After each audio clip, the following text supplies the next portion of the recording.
மதராசியோட glimpse வந்து தியேட்டர்ல போட்டாங்க.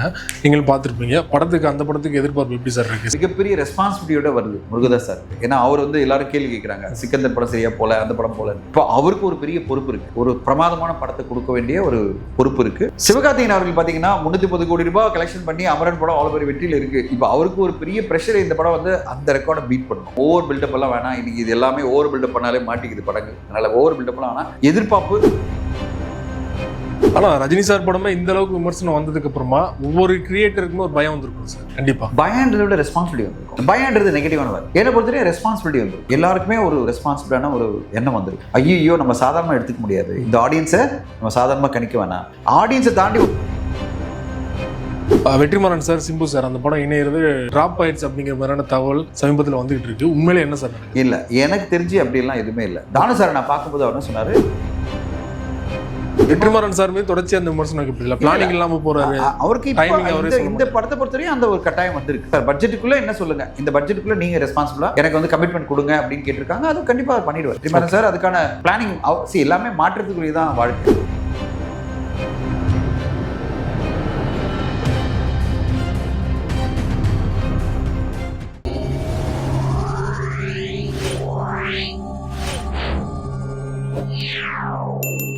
வணக்கம். கூலி படத்துக்கு முன்னாடி பாத்தீங்கன்னா மதராசியோட கிளிம்ஸ் வந்து தியேட்டர்ல போட்டாங்க. நீங்களும் பார்த்துருப்பீங்க. படத்துக்கு அந்த படத்துக்கு எதிர்பார்ப்பு எப்படி சார் இருக்கு? செப்டம்பர் 5ஆம் தேதி நல்லா இருக்கு. செப்டம்பர் 5ஆம் தேதி நல்லா இருக்கு. இப்போ வந்து இந்த படம் பொறுத்தவரை வந்து மிகப்பெரிய ரெஸ்பான்சிபிலிட்டியோட வருது முருகதாஸ் சாருக்கு. ஏன்னா அவர் வந்து எல்லாரும் கேள்வி கேட்குறாங்க, சிக்கந்தர் படம் சரியா போல, அந்த படம் போல. இப்போ அவருக்கு ஒரு பெரிய பொறுப்பு இருக்கு, ஒரு பிரமாதமான படத்தை கொடுக்க வேண்டிய ஒரு பொறுப்பு இருக்கு. அந்த ரெஸ்பான்சிபிலிட்டியோட அவர் சூப்பரான ஒரு படம் கொடுத்திருப்பாரு நான் எதிர்பார்த்துட்டு இருக்கேன். ஏன்னா it's like a strong comeback he has to show that he is the top filmmaker. Sivakarthikeyan அவர்கள் பார்த்தீங்கன்னா 330 கோடி ரூபாய் கலெக்ஷன் பண்ணி அமரன் படம் அவ்வளோ பெரிய வெற்றியில் இருக்கு. இப்போ அவருக்கு ஒரு பெரிய ப்ரெஷர், இந்த படம் வந்து அந்த ரெக்கார்டை பீட் பண்ணணும், அவருடைய ரெக்கார்டை அவர் பீட் பண்ணணும். மற்ற ரெக்கார்டெல்லாம் விட்டுருங்க, அவருடைய ரெக்கார்டை அவர் பீட் பண்ணணும். வரும்போது இந்த படம் சூப்பர் டூப்பர் வெற்றியாக மாறணும். அப்போ அதுக்கான உழைப்பு அவர் கண்டிப்பாக கொடுப்பாரு. ப்ரொமோஷனும் அந்த மாதிரி தான் பண்ணுவாங்க. ஓவராலா ஒரு மினிமம் கேரண்டியா ஒரு சக்சஸ்ஃபுல் படமா இருக்கும் தான் நான் மதராசி எதிர்பார்க்கிறேன். ஏன்னா எல்லாமே கிளிம்சஸ் எல்லாமே அப்படிப்பட்ட ஒரு படைப்பாக தான் தெரியுது. வெயிட் பண்ணி பார்ப்போம். ஓவர் பில்டப் எல்லாம் வேணாம், இன்னைக்கு இது எல்லாமே ஓவர் பில்டப் பண்ணாலே மாட்டிக்குது படங்கள். அதனால ஓவர் பில்டப் எல்லாம் வேணாம், எதிர்பார்ப்பு சரியான முறையில் போயிட்டு இருக்கு. சாலிடான ஒரு கம்பேக் முருகதாஸ் சாருக்கு வரும் தான் நான் எதிர்பார்க்கிறேன் மதராசி படத்துல. குறிப்பா முருகதாஸ் சார் தொடர்ச்சியா வந்து இன்டர்வியூ கொடுத்துட்டு இருக்காரு மதராசி தொடர்பா. சமீபத்தில் அவருடைய கேட்டகரி இயக்குனர் பார்த்தீங்கன்னா சங்கர் சார், மணிரத்னம் சார், அவங்களுக்கு பெரிய சர்க்கிள் சமீபத்தில். அதை பத்தி உங்களுக்கு என்ன நினைக்கிறீங்க? உங்களுக்கு அந்த பயம் இருக்கா அப்படின்னு கேட்டப்போ, மற்ற லாங்குவேஜ் இயக்குநர்கள்லாம் பார்த்தீங்கன்னா வந்து ஒரு கலெக்ஷனுக்காக போகிறாங்க, ஆனால் நம்ம லாங்குவேஜ் இயக்குநர்கள்லாம் வந்து எஜுகேட் பண்ணணும்னு போகிறாங்க, ஸோ அதெல்லாம் சாதாரணம் அப்படின்னு சொல்லிட்டு அவர் பேசுனது நீங்கள் எப்படி பார்க்குறீங்க? இல்லை, அவர் என்ன சொல்கிறாரு, மற்ற லாங்குவேஜ் இயக்குநர்கள் வந்து எஜுகேஷன் அப்படின்றத விட படைப்பை வந்து அடுத்த கட்டமாக மக்கள் மத்தியில் ஒரு உணர்வுபூர்வமான விஷயங்களை கடத்தணும்னு நினைக்கிறது இல்லை. அவங்க வந்து ஒரு என்டர்டெயின்மெண்ட் படங்களை எடுக்கிறாங்க. நம்ம இயக்குநர்கள் என்டர்டெயின்மெண்ட் தாண்டி இப்போ ஒரு ரமணான்றது ஒரு மிகப்பெரிய மூமெண்ட்.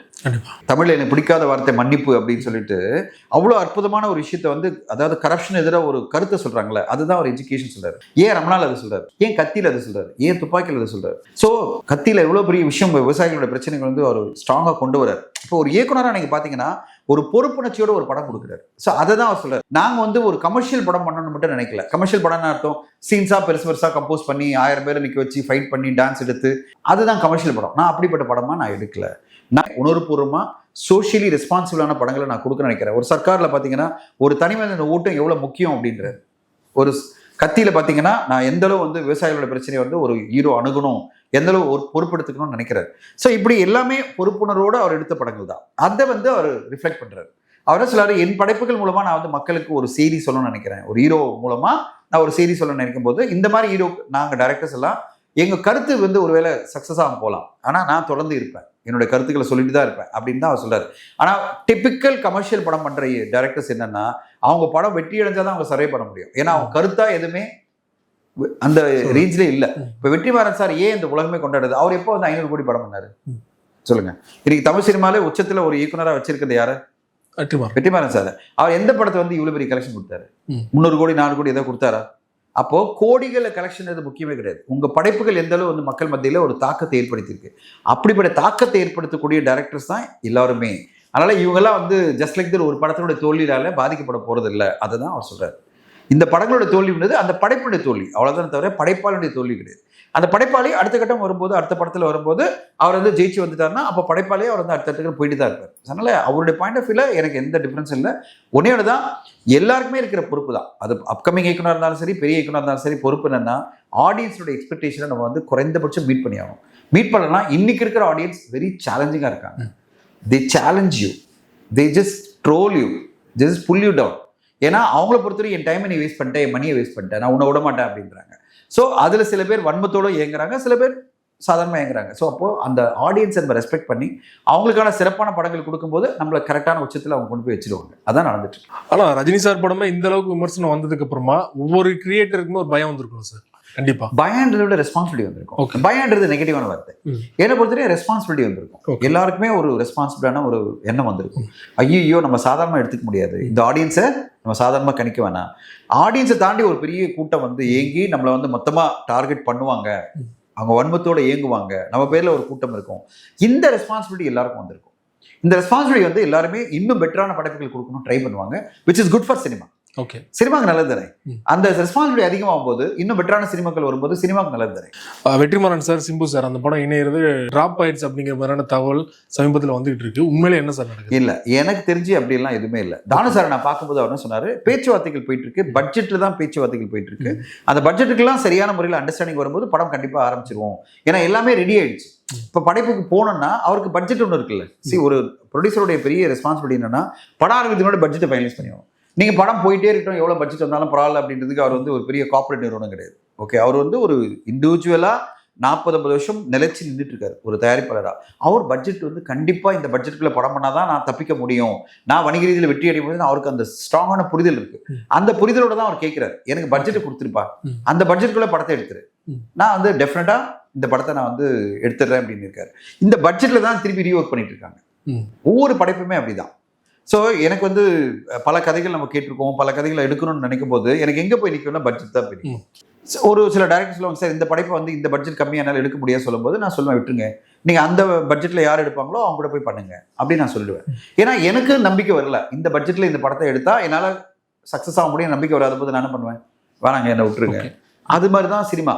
சினிமா என்பது வந்து நான் வந்து சோஷியல் சர்வீஸ் பண்ணுறதுக்காக வரல. சினிமா என்பது ஒரு வியாபாரம். நான் இந்த வியாபாரத்தில் நிலைச்சு நிற்கணும்னா நான் பட்ஜெட் கரெக்டாக போட்டு அந்த பட்ஜெட்டுக்குள்ளே அந்த படத்தை எடுத்து அந்த பட்ஜெட்டு வியாபாரமும் பண்ணி வந்தால் தான் நான் ஜெயிக்க முடியும், சர்வே பண்ண முடியும். ஸோ எல்லா தயாரிப்பாளர் இருக்கிற பிரச்சனை தான். ஸோ ஒரு படைப்பாளிக்கு வந்து எவ்வளோ பட்ஜெட் கொடுத்தாலும் செலவு பண்ண ரெடியாக இருப்பாங்க. கரெக்டுங்களா? ஒரே சீனை நீங்கள் 25 லட்சத்தை எடுக்கலாம், 2.5 கோடி எடுக்கலாம். யார் எடுக்கிறாங்க, எப்படி எடுக்கிறதா பார்க்கணும். ஒரு சாங் சுச்சுவேஷனை 25 லட்சத்தில் எடுக்கலாம். ஆக்சுவலி பட்ஜெட் இல்லைன்னா 2 லட்சத்தில் எடுக்கலாம். ஓகேங்களா? 2 லட்சத்தில் பட்ஜெட் இல்லாமல் எடுக்க முடியும். நான் ஒரு சில பாட்டுகள் பார்த்துருக்கேன், ஒரே நாள் எடுத்திருக்காங்க. ஒரு சில பாட்டுகள் 8 நாள் எடுத்திருக்காங்க. அந்த ஒரு நாள் எடுத்த பாட்டு பயங்கர ஹிட்டும் ஆயிருக்கு. ஓகே, ஒரே நாள் எடுத்தப்பட்ட ஒரு பாட்டு, பிரபு சார் ஒரு பாட்டு வந்து 8 மணி நேரத்தில் எடுத்திருக்காங்க. அந்த பாட்டு வந்து மைல் ஸ்டோன் பாட்டாக மாறிச்சு ஒரு படத்தில். நான் அந்த டைரக்டர்கிட்ட கேட்கும்போது, சார் 8 மணி நேரம் தான் சார் நான் எடுத்தோம், 2 to 10 எடுத்திருக்காங்க. அதில் சிங்கிள் டேக்கே 1.5 நிமிஷம் போகும். ஓகே, அவ்வளோ தூரம் ரிஹர்சல் பண்ணி போயிருக்காங்க. Super duper hit. இப்போ இதே சாங் வந்து 2.5 கோடியில் எடுத்துக்கலாம்ல. ஆனால் ஒரே காட்சியில் கூட பாட்டு எடுத்திருக்காங்க. அப்போ எது பட்ஜெட் என்பது இல்லை, நம்ம வந்து இந்த பட்ஜெட் தான் இருக்கு, இதுக்குள்ள பண்ணணும்னு வரும்போது தான் படைப்பாளியா ரெஸ்பான்சிபிளா ஒரு நல்ல படைப்பு உருவாக்க முடியும். அன்லிமிடெட் பட்ஜெட் எடுக்கணும்னா இதே பாட்டை வந்து 2.5 கோடியிலும் எடுக்கலாம், 20 நாள் எடுக்கலாம், நான் எடுத்துட்டே இருக்கேன், பெட்டர் பண்றேன்னு சொல்லலாம். ஸோ அது இல்ல சினிமா. வெற்றிமாறன் சார் மீது தொடர்ச்சி அந்த விமர்சனம் இப்படி இல்லை, பிளானிங் இல்லாம போறாரு. அவருக்கு இந்த படத்தை பொறுத்தவரையும் அந்த ஒரு கட்டாயம் வந்திருக்கு. சார் பட்ஜெட்டுக்குள்ள என்ன சொல்லுங்க, இந்த பட்ஜெட்டுக்குள்ள நீங்க ரெஸ்பான்சிபிளா எனக்கு வந்து கமிட்மெண்ட் கொடுங்க அப்படின்னு கேட்டிருக்காங்க. அது கண்டிப்பா பண்ணிடுவார் வெற்றிமாறன் சார். அதுக்கான பிளானிங் எல்லாமே மாற்றத்துக்குரியதான் வாழ்க்கை. ஸோ மாற்றத்தோட அவர் வந்து ஒரு மாற்றம் கொண்டு வந்துட்டு, சரி சார் ஓகே இந்த பட்ஜெட்டில் நான் பண்ணுறேன், இதுக்கு நான் பொறுப்பெடுத்துக்கிறேன்னு சொன்னால் படம் ஆரம்பிச்சிடும். ஏற்கனவே வாடிவாசல்லையுமே நிறைய செலவு பண்ணி அது வேஸ்ட் இல்லை. வாடிவாசலை பொறுத்தவரையும் பட்ஜெட்லாம் பிரச்சனையே கிடையாது. இல்லை செலவு பண்ணாங்களா, செலவு பண்ணியிருக்காங்க, பட் பட்ஜெட் பிரச்சனையே கிடையாது. வாடிவாசலை பொறுத்தவரையும் வந்து சூர்யா சாருக்கும் இவங்களுக்கு இருக்கிற அந்த டிஸ்கஷனே அபவுட் எத்தனை நாளுக்குள்ள படத்தை முடிக்க முடியும், ஒரு பாட்டில் முடியுதா, எத்தனை நாள், இதெல்லாம் அந்த கேள்விகளுக்கு ஒரு பக்கா பவுண்ட் ஸ்கிரிப்டோட போகணுன்ற மாதிரி கேள்விகள் நிறைய வந்திருக்கு. மற்றபடி பட்ஜெட்டில் அவங்க எதுவுமே பேசல. பட்ஜெட் வந்து தானு சார் ரொம்ப ரெடியாக இருந்தார், பெரிய பட்ஜெட்டில் பண்ண தான் ஆசைப்பட்டார். அது வரும், அதுக்கான பட்ஜெட் வரும்போது அதுவும் வரும். அஜித் சாருடைய அடுத்த படம் அப்டேட் எப்போ வரப்போகுது, ரோமியோ பிக்சர்ஸ் கன்ஃபார்ம் ஆயிடுச்சு, ஏன் இந்த தாமதம் அபிஷியலா? இல்ல அவங்க வந்து ஒண்ணுமே அவசரம் இல்ல, எல்லாத்தையும் ஃபைனலைஸ் பண்ணிட்டாங்க. அவங்க வந்து அக்டோபர்ல ஷூட் போறாங்க, செப்டம்பர் அனௌன்ஸ் பண்ண போறோம்னு வெயிட் பண்றாங்க, அவ்வளவுதான். ரோமியோ பிக்சர்ஸ் தானா? அது ஆல்மோஸ்ட் கன்ஃபார்ம்டு, எல்லாருமே சொல்லிட்டாங்க. ஓகே, ரோமியோ பிக்சர்ஸ் தான் பண்றாங்க சொல்லிட்டாங்க, அந்த ஆதிக் தான் பண்றாரு சொல்லிட்டாங்க. ஸோ எல்லாமே கன்ஃபார்ம்டு, அனௌன்ஸ்மெண்ட் வரும்போது பார்க்கலாம். எனக்கு அஜித் சார் வந்து பண்ண போறாரு, இல்ல நான் தியரட்டிக்கல், அவருக்கு தியரட்டிக்கல். இல்ல அதெல்லாம் ப்ரொடக்ஷனா வந்து ரோமியோ பிக்சர்ஸ் தான் வரும்னு எல்லாருமே சொல்றாங்க. இண்டஸ்ட்ரி ஃபுல்லா டாக் என்னன்னா அவர் வந்து கன்ஃபார்ம் பண்ணியிருக்காரு ரோமியோ பிக்சர்ஸ் தான் சொல்றாங்க. அபிஷியலா வரட்டும். ரொம்ப நன்றி சார், சினிமா தொடர்பான பல்வேறு அப்டேட்டுகள் கொடுத்தீங்க, தொடர்ந்து கொடுக்கணும். மிக்க நன்றி. தேங்க்யூ.